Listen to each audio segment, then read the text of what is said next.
Hello everyone, JEE classes merit परिवार में आप सभी का हार्दिक स्वागत है।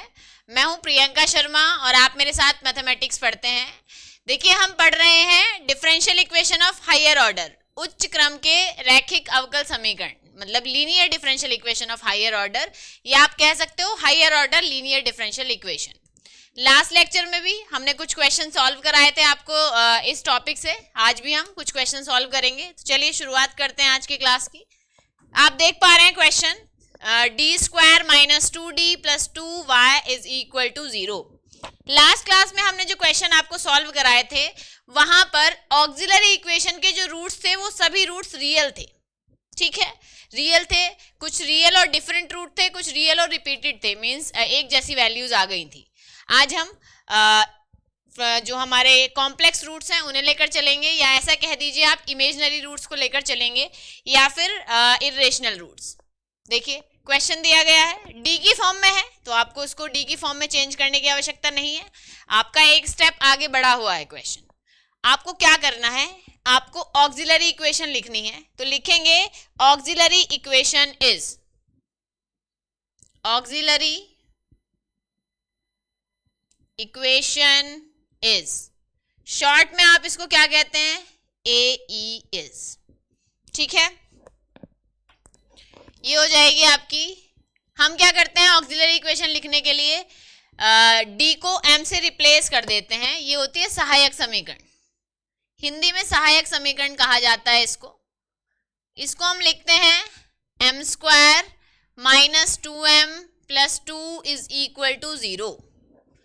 देखिए, जो हमारी इक्वेशन बनकर आई है ये, या तो हम इसके फैक्टर करेंगे, इन केस फैक्टर नहीं होते हैं तो हम क्या करते हैं, हम क्वाड्रेटिक फॉर्मूला यूज करते हैं, या फिर आप ऐसा कहिए श्रीधराचार्य फॉर्मूला लगा देते हैं।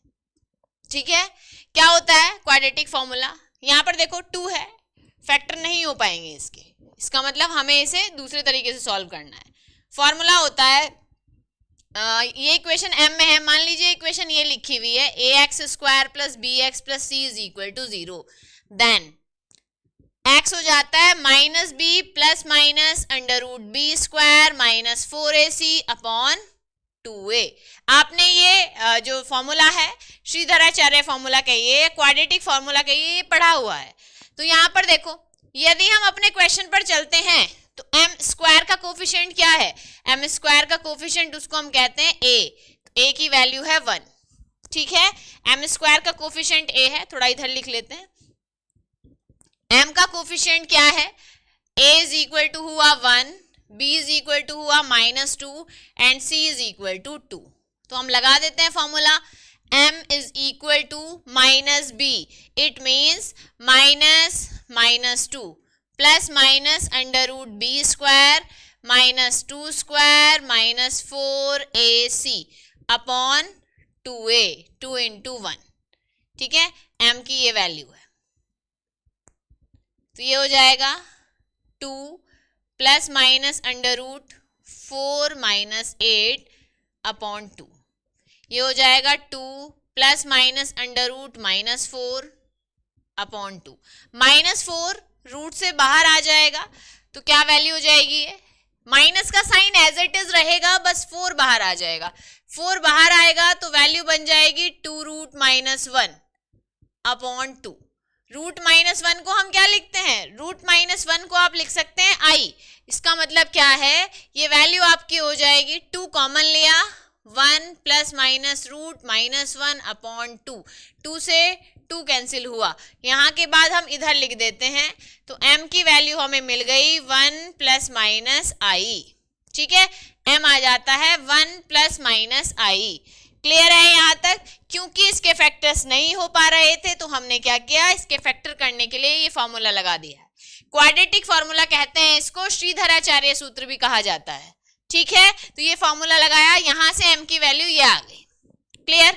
अब देखिए, यदि m की वैल्यू इस फॉर्म में हो जाए, किस फॉर्म में, m is equal to alpha plus minus i beta, इस फॉर्म में हो जाए, यदि हम इसे कंपेयर करेंगे तो यहां पर अल्फा कितना मिलेगा, अल्फा की वैल्यू 1 एंड बीटा की वैल्यू भी 1।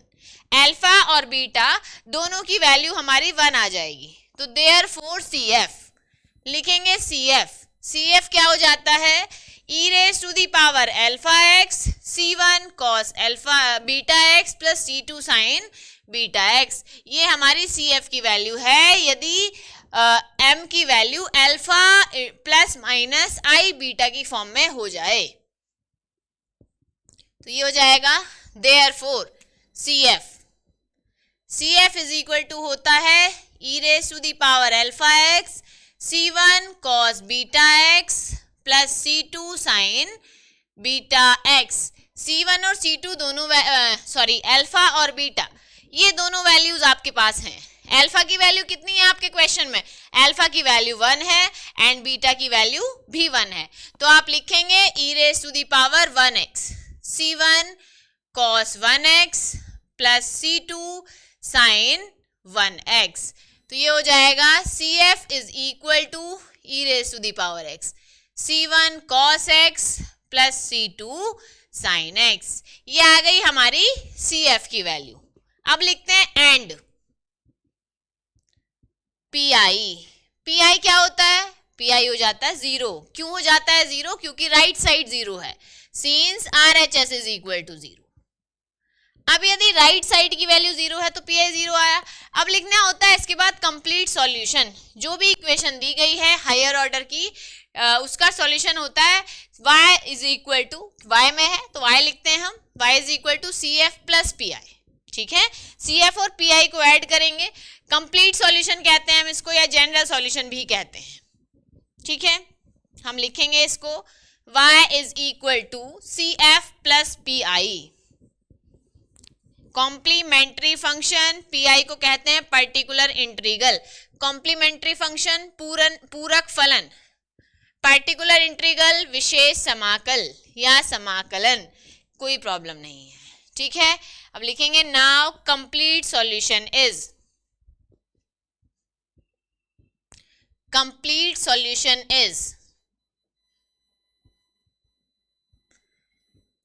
संपूर्ण हल। ये हो जाता है y is equal to CF plus PI। तो y is equal to e raise to the power x C1 cos x plus C2 sine x plus 0। Finally जो हमें आंसर मिल जाता है वो हो जाता है ये y is equal to e raise to the power x C1 cos x plus C2 sine x। ये हमारा आंसर है। क्लियर, बात समझ में आ गई। तो ये क्वेश्चन था यदि हमारे रूट कॉम्प्लेक्स हो जाएं या फिर इमेजिनरी हो जाएं। जब i आ जाता है, आप जानते हैं i is an imaginary number. ठीक है, और ये जो होता है अल्फा प्लस आई बीटा या a प्लस आई बी, इसको कॉम्प्लेक्स नंबर कहते हैं। ठीक है, तो जब रूट्स हमारे काल्पनिक हो या इमेजिनरी हो तो हम जो CF निकालते हैं उसका फॉर्मूला ये हो जाता है। ठीक है, क्लियर हुआ। चलिए आगे बढ़ जाते हैं, नेक्स्ट क्वेश्चन पर चलते हैं हम अपने। देखो यदि ऐसा हो जाए कि रियल रूट्स और इमेजिनरी रूट्स एक साथ हो जाएं, ठीक है, तब हम क्या करेंगे। अभी देखो हमने क्वेश्चन किया था जिसमें रियल रूट थे, इससे पहली वाली क्लास में जो क्वेश्चन किए थे वहां पर सारे ही रूट्स रियल थे। ठीक है, अभी हमने ये क्वेश्चन किया है, इसमें जो रूट थे दोनों दो थे और दोनों ही रूट इमेजिनरी थे। एक 1 प्लस आई, एक 1 माइनस आई, तो हमने एक कंबाइंड फॉर्म में लिखा हुआ था 1 प्लस माइनस आई। ठीक है, तो हमारा फॉर्मूला ये हो जाता है।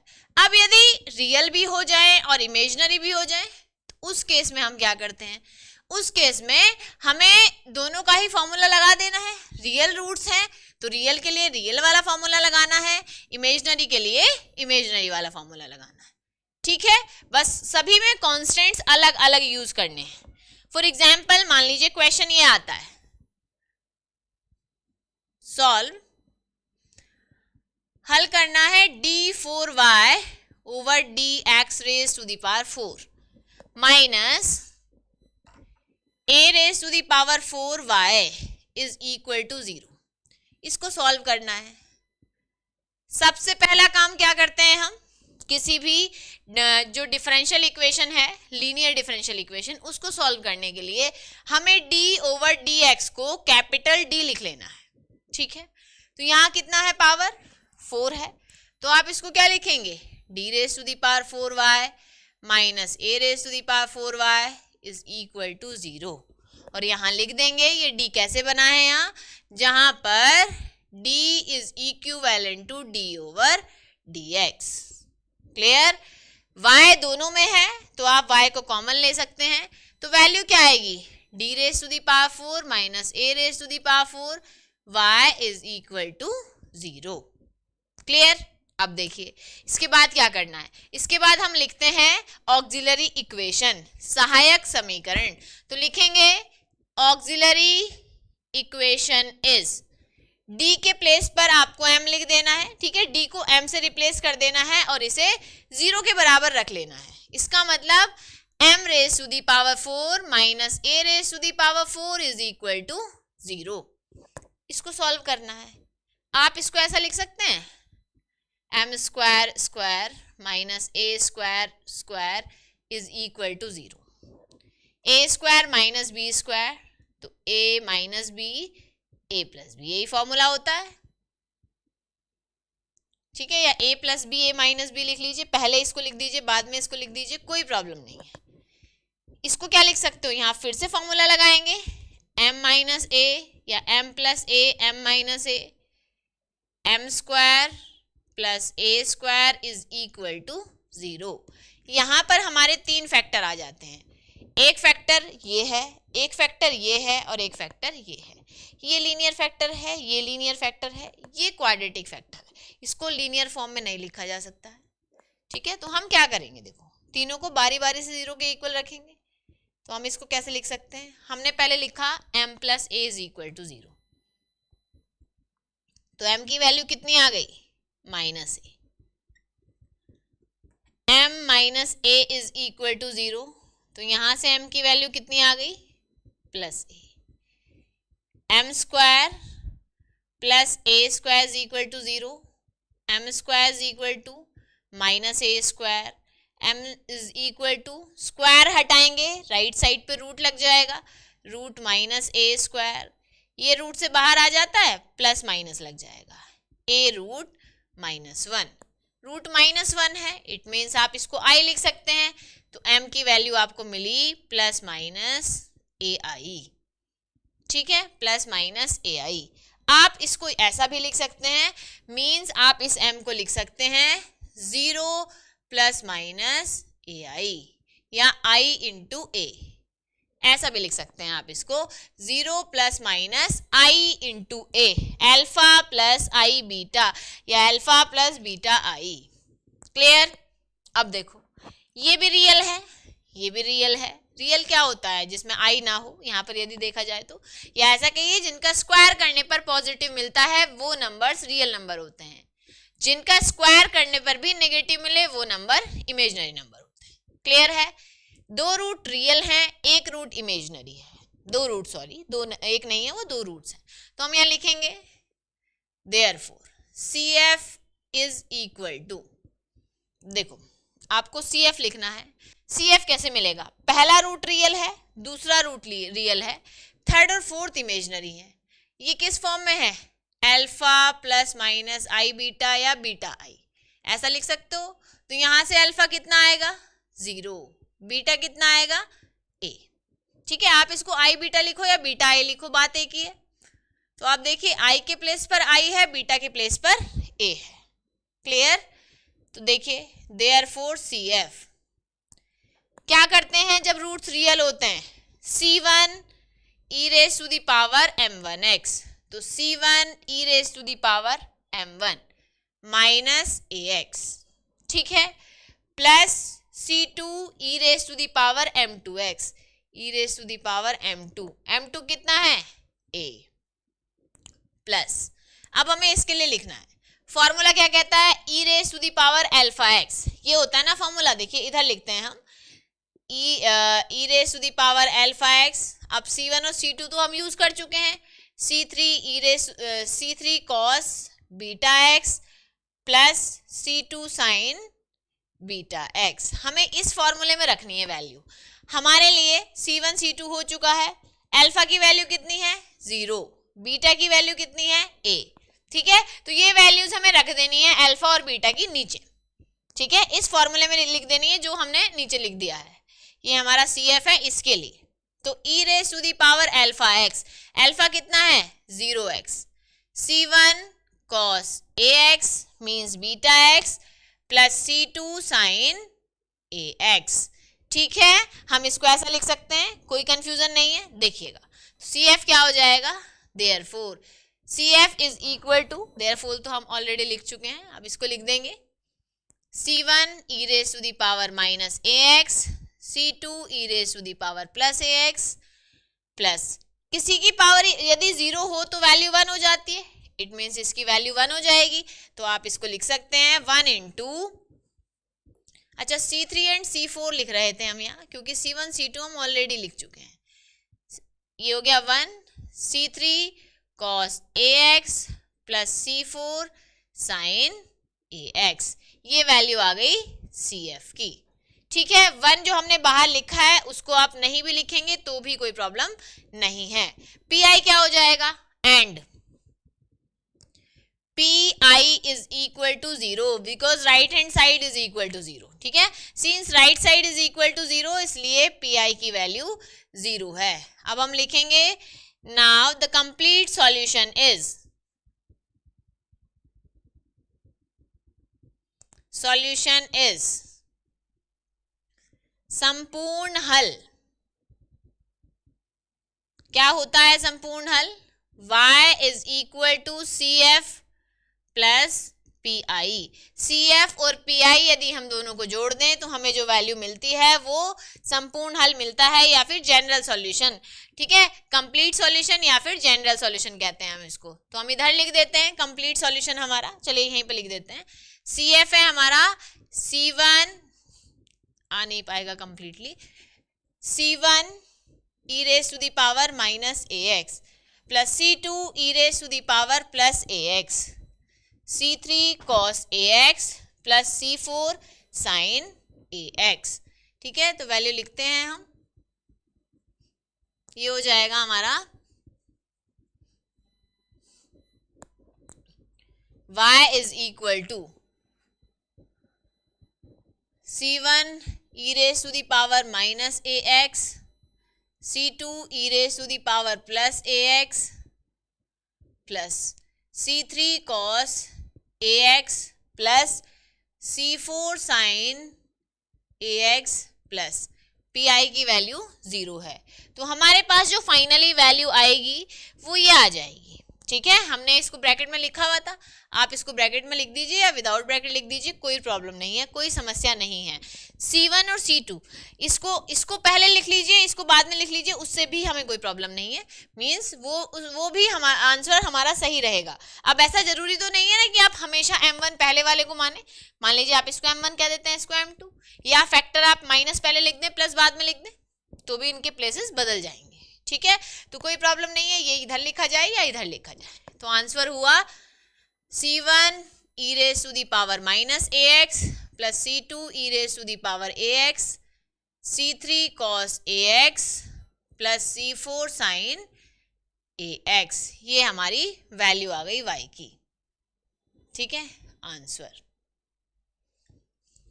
क्लियर, तो ये भी क्लियर हुआ कि यदि रूट्स इमेजिनरी हैं और रियल हैं, दोनों साथ साथ हैं, तो हम उसमें CF को कैसे लिखेंगे, ठीक है। चलिए आगे बढ़ जाते हैं नेक्स्ट क्वेश्चन पर।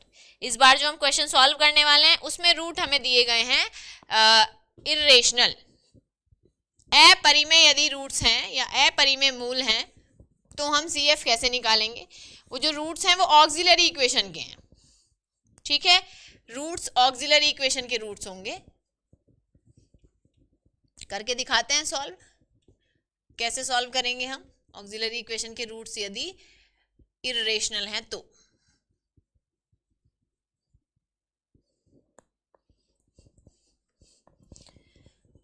इर्रेशनल है means alpha plus minus root beta, इस फॉर्म में यदि रूट्स हैं तो हम क्या करते हैं, e raise to the power alpha x, C1 cos hyperbolic root beta x plus C2 sine hyperbolic root beta x. ये फॉर्मूला हम लिख देते हैं, ठीक है, ये फॉर्मूला हम लिख देते हैं CF निकालने के लिए। तो सॉल्व करके आपको दिखाते हैं क्या हो जाएगा, कैसे लिखेंगे यदि रूट इरेशनल मिलेंगे तो किस टाइप से सॉल्व कर पाएंगे। चलिए नेक्स्ट क्वेश्चन। क्वेश्चन हमें दिया गया है, solve d raise to the power 4y dx raise to the power 4 minus 2d cube y over dx cube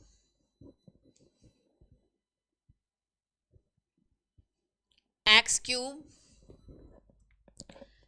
minus 2 dy by dx minus y minus 2 dy by dx minus y is equal to 0। ये हमें question दिया गया है, इसको solve करना है। देखिए कैसे सॉल्व करेंगे हम इस क्वेश्चन को। आपको करना क्या है, आपको पहले ये जो वैल्यू दी गई है d ओवर dx, इसको लिख देना है आपको कैपिटल D की फॉर्म में, ठीक है। तो यहाँ लिखेंगे d raise to the power 4y minus power 4 है, d ओवर dx को कैपिटल D लिखते हैं, ठीक है, minus 2d cube y minus 2dy minus y is equal to 0 where d is equivalent to d over dx, ठीक है।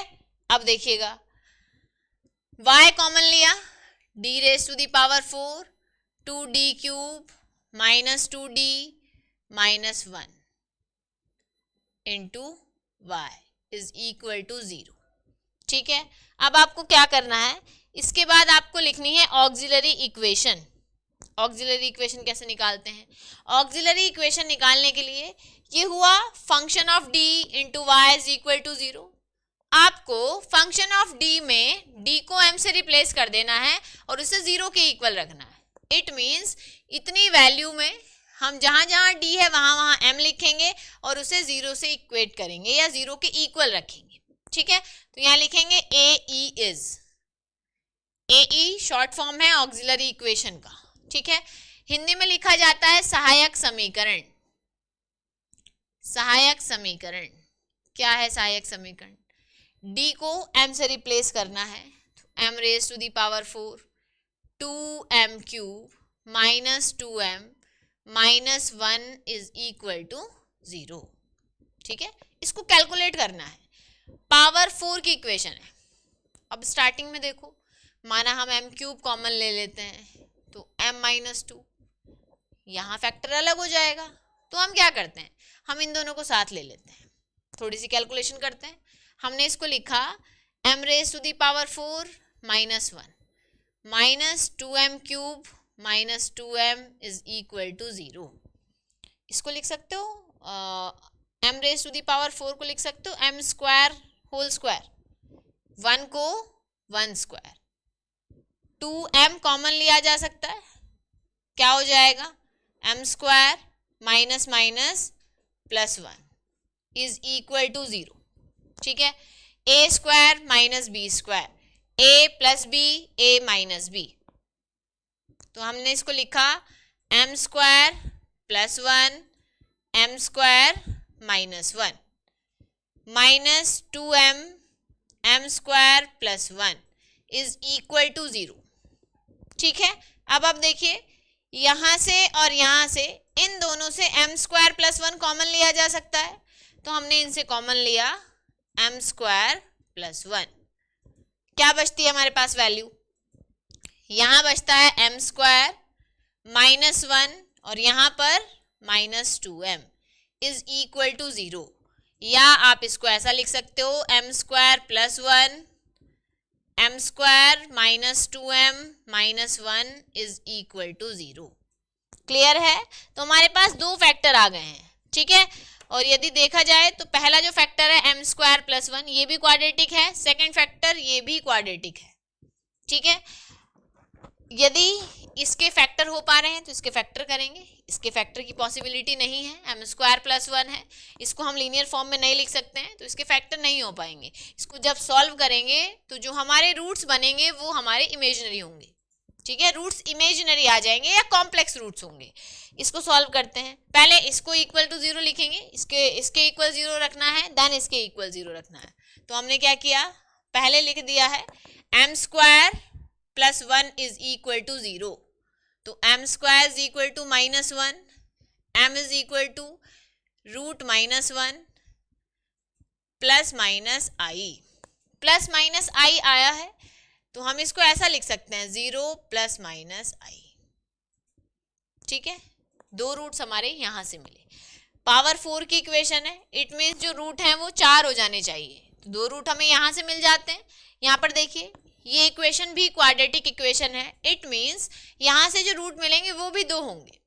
यदि factor हो जाते हैं तो फैक्टर कर लेते हैं, यदि फैक्टर नहीं होते तो हम क्या करते हैं, हम क्वाड्रेटिक फॉर्मूला लगाते हैं या श्रीधराचार्य सूत्र लगा देते हैं, ठीक है।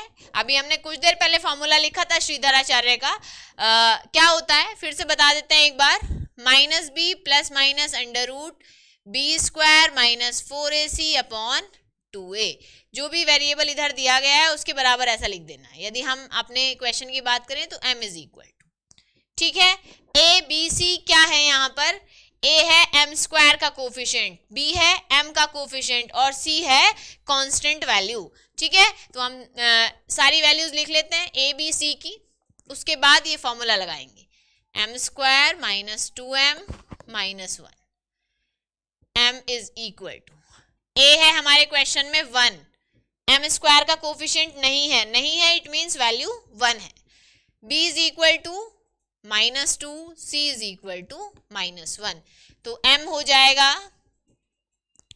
-b minus 2 plus minus under root b square minus 2 square minus 4ac, b is equal to -2 and c is equal to -1, तो ये हो जाएगा -2 स्क्वायर माइनस 4, a की वैल्यू 1 है और c की वैल्यू -1 है अपॉन 2a, 2 इंटू 1। क्लियर है, वो जो हमने फॉर्मूला लिखा है वहां पर हमने सारी वैल्यूज लिख दी हैं। तो m क्या हो जाएगा, m हो जाएगा minus minus plus, it means 2 plus minus under root 4 minus minus plus 4 upon 2, 2 plus minus root 8 upon 2, या अंडर रूट 8 को आप क्या लिख सकते हैं 2 प्लस माइनस 2 रूट 2, ठीक है, 2 स्क्वायर 4 2 जा 8 हो जाता है अपॉन 2, 2 कॉमन ले लेते हैं, हमने 2 कॉमन लिया तो 1 प्लस माइनस रूट 2 अपॉन 2, 2 से 2 कैंसिल हो जाएगा, तो फाइनली जो हमारे पास वैल्यू आएगी वो हो जाएगी 1 प्लस माइनस रूट 2, ठीक है। ये वैल्यू आ गई m की, यहाँ पर आपको i दिखाई नहीं दे रहा है, ठीक है, इट मीन्स ये जो रूट्स हैं ये इर्रेशनल हैं, अपरिमेय है, ठीक है, नेगेटिव नहीं है, अंडर रूट के अंदर केवल रूट में वैल्यू दी गई है पॉजिटिव, इस टाइप के रूट्स इर्रेशनल रूट्स कहलाते हैं या अपरिमेय रूट कहलाते हैं। तो m की वैल्यू हम लिख लेते हैं -1, पॉजिटिव है 1 प्लस माइनस रूट 2, एक m आया है 0 प्लस माइनस i और एक आ जाता है 1 प्लस माइनस रूट 2, तो पहले वाले जो वैल्यूज हैं वो हमारी इमेजिनरी वैल्यूज हैं, ये हमारी इर्रेशनल वैल्यूज हैं। तो हमने इर्रेशनल के लिए भी फॉर्मूला बताया था आपको और इमेजिनरी के लिए भी फॉर्मूला बताया था, ठीक है। तो m हो गया 1 प्लस माइनस रूट 2, ठीक है। यहाँ पर देखो ये होता है alpha plus minus i beta, तो यहाँ से यदि कंपेयर करें तो अल्फा की वैल्यू 0 मीन्स ये वैल्यू अल्फा है और यहाँ बराबर में कुछ नहीं है तो आप 1 लिख सकते हैं, तो बीटा की वैल्यू हमारी 1 हो जाएगी, ठीक है।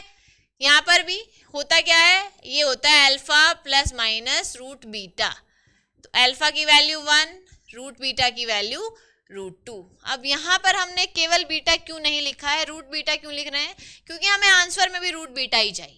ठीक है, तो आप सीधी वैल्यू लिख सकते हैं। चलिए अब लिखते हैं, कैसे लिखेंगे हम इसको। फॉर्मूला होता है नाउ CF हो जाता है, पहले इसका लिख देते हैं, क्या हो जाएगा e⁻∛x। ये कॉम्प्लेक्स रूट्स हैं, पहले इसके लिए लिखेंगे। देखो ये भी रूट्स हैं, ये भी रूट्स हैं, इसका मतलब CF के लिए ये इसके अकॉर्डिंग भी CF निकालना है, इसके अकॉर्डिंग भी CF निकालना है, दोनों एक ही इक्वेशन में है, इसलिए दोनों CF को आपको प्लस कर देना है। ठीक है, तो फाइनली जो हमारे क्वेश्चन का CF होगा वो इन दोनों CF का सम हो जाएगा। क्लियर, जैसे हमने इससे पहले वाले जो क्वेश्चन किए हैं उसमें किया था रियल और इमेजिनरी दोनों रूट्स थे, दोनों के लिए CF हमने ऐड किया, तो यहाँ पर भी सेम कंडीशन हमें फॉलो करनी है। e⁻∛x it means 0x। देखिए यहाँ लिख लेते हैं हम e⁻∛x c1 cos beta x plus c2 sin beta x। यहाँ पर अल्फा है 0 और बीटा है 1, जो कि हमने यहाँ से लिया है, plus e⁻∛x c1 cos hyperbolic root beta x plus c1 c2 हम ऑलरेडी यूज कर चुके हैं, तो नए हमें कॉन्स्टेंट्स चाहिए, तो c3 एंड c4 का यूज करेंगे। cos लिख चुके हैं, तो नेक्स्ट आता है sine hyperbolic root beta x, hyperbolic root beta x। यहाँ पर अल्फा की वैल्यू है 1 एंड बीटा की वैल्यू है 2। ठीक है, तो रख देना है, बस आप ऐसा मानकर चलिए आपको अल्फा और बीटा इन दोनों वैल्यूज को इसमें रख देना है, ये हमारा CF हो जाएगा। ठीक है, आप नीचे से ले लीजिएगा वैल्यू अल्फा और बीटा की, ये फॉर्मूला है, मानकर चलिए ऐसा, ये फॉर्मूला है, मानकर नहीं चलना है, ऐसा ही है वैसे वास्तव में, लेकिन हमने इसलिए दोनों को अलग अलग लिख दिया है। यहाँ भी हम अल्फा बीटा लेते हैं, यहाँ भी अल्फा बीटा लेते हैं, आप चाहें तो दोनों को अलग अलग मान सकते हैं, इधर अल्फा बीटा मान रहे हैं तो इधर अल्फा डैश बीटा डैश मान लीजिए, बट कंफ्यूजन ना हो इसलिए हमने अल्फा बीटा ही लिखा है। फॉर्मूला आप एक फ्लो में याद रखते हैं ना, e⁻�0x c1 cos beta x, cos क्या कहा है हमने, इसमें अल्फा 0 रखना है और बीटा 1 रखना है, इसका मतलब 1x plus c2 sin 1x plus next e⁻∛x, यहाँ पर अल्फा कितना है 1x, c1 और c2 हम ले चुके हैं, तो c3 cos beta x, cos hyperbolic root beta it means √2x plus c4 sine hyperbolic √2x। ठीक है, ये CF हो जाएगा। अब लिख देते हैं सही तरीके से। आप जानते हैं किसी की वैल्यू किसी की पावर यदि 0 हो जाए तो वैल्यू 1 हो जाती है। ठीक है, किसी की पावर 0 हो जाए, किसी की भी मीन्स यहाँ पर जैसे e की पावर लिखी हुई है, x की पावर 0 हो जाए, किसी नंबर की पावर 0 हो जाए तो वैल्यू को 1 लिख देते हैं।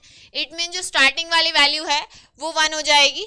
ये हुआ 1 c1 cos x, 1 into x it means x plus c2 sin x plus e⁻x c3 cos hyperbolic √2x plus c4 sin hyperbolic √2x। ये वैल्यू आ गई CF की। PI क्या है, PI की वैल्यू 0 है and PI is equal to 0। PI 0 क्यों है, since RHS is equal to 0, right hand side 0 है इसलिए हमारी PI की वैल्यू 0 है। अब आपको लिखना है कंप्लीट सॉल्यूशन। कंप्लीट सॉल्यूशन होता क्या है, CF और PI दोनों को ऐड कर देते हैं, वो सॉल्यूशन हमारा कंप्लीट सॉल्यूशन कह दिया जाता है। आप उसे कंप्लीट सॉल्यूशन कहिए या फिर जनरल सॉल्यूशन कहिए, व्यापक हल कहते हैं हिंदी में जनरल सॉल्यूशन को। तो क्वेश्चन में दोनों में से कुछ भी लिखा हुआ मिल सकता है। ऐसा हो सकता है कि आपको लिखा हुआ मिले सॉल्व हल कीजिए, या ऐसा लिखा हुआ मिले फाइंड जनरल सॉल्यूशन व्यापक हल ज्ञात कीजिए, या ऐसा लिखा हुआ मिले संपूर्ण हल ज्ञात कीजिए। तो कंफ्यूज होने की आवश्यकता नहीं है आपको। ठीक है, एक ही बात है। तो अब लिख देते हैं, ऐड करेंगे, द कंप्लीट सॉल्यूशन इज, यहां लिख देते हैं हम कंप्लीट सॉल्यूशन इज